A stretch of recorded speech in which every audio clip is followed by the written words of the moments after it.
వారు గౌరవ ఇరిగేషన్ శాఖ మంత్రి గారు అప్పుడుగా పనిచేసినప్పటికీ మా దగ్గర బ్రాహ్మణ వెల్లంలో ఉదయ సముద్రం ఇరిగేషన్ ప్రాజెక్ట్ సార్ 80% అయిపోయింది.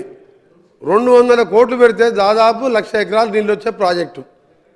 100 సార్లు మొదటిసారి మాజీ ముఖ్యమంత్రి గారు ముఖ్యమంత్రి ఉన్నప్పుడు 100 సార్లు ఇదే హౌస్లో అడిగితే 2 సంవత్సరాలు అడిగాం.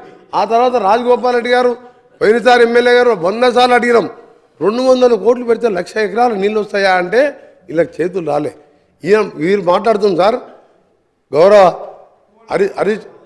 హరీష్ రావు గారు మాట్లాడేది ఈడికెళ్ళంట సూర్యాపేటకు నీళ్ళు తీసుకుపోయినంట. మూసి నీళ్ళు సార్ పిల్లాయిపల్లి కాలువ 350 కోట్ల రూపాయలు శాంక్షన్ చేయించి 5 ప్యాకేజీలు చేసి అప్పుడున్న 5 ఎమ్మెల్యేలు పంచుకుంటే ఇప్పటికి పూర్తి కాలేదు సార్. ఈయన గోదావరి నీళ్ళు ప్రాణాయిత అక్కడికి వెళ్ళి సూర్యాపేట తీసుకొచ్చినట్టే మీరు నమ్మాలి. నల్గొండ జిల్లా పోదాం సార్, అడుగుదాం అక్కడ పోయి. ఇంకొక చిన్న ప్రశ్న సార్,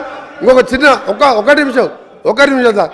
అయినా మీ ద్వారా టీఆర్ఎస్ పార్టీ సభ్యులను కోరుతున్నా గౌరవ మాజీ ముఖ్యమంత్రి వారి గారికి జన్మదిన శుభాకాంక్షలు తెలియజేసుకుంటూ వారు వచ్చి మాట్లాడితే మంచిగా ఉంటుంది సార్. ఇలా పోస్ట్ మ్యాన్ ఈయన ఏం చేస్తాడు సార్? ఈయన హరీష్ రావు ఏంది పైసలు కలెక్షన్ చేస్తాడు పనుకొస్తాడు. ఈయనకి సబ్జెక్ట్ ఉందా? డబ్బులు ఎవరు సార్? కాంట్రాక్టర్లు. అది ఈయన పోయాలి, ఆయన చెప్పి మేము వినాలి. మా కర్మ సార్ ఇది. హరీష్ రావు చెప్తే మేము వినాలన్నా మాకు సార్? వారు రమ్మని చెప్పండి. చీఫ్ ఇంజనీర్ ఆయనే, మాజీ ముఖ్యమంత్రి ఆయనే, డిజైన్ ఆయనే, కూలగొట్టింది ఆయనే. ఈయన కలెక్షన్ పాయింట్ డబ్బులు తీసుకొచ్చి 3 సంచులు మార్చింది. ఆయన మాట్లాడితే మేము వింటాం సార్.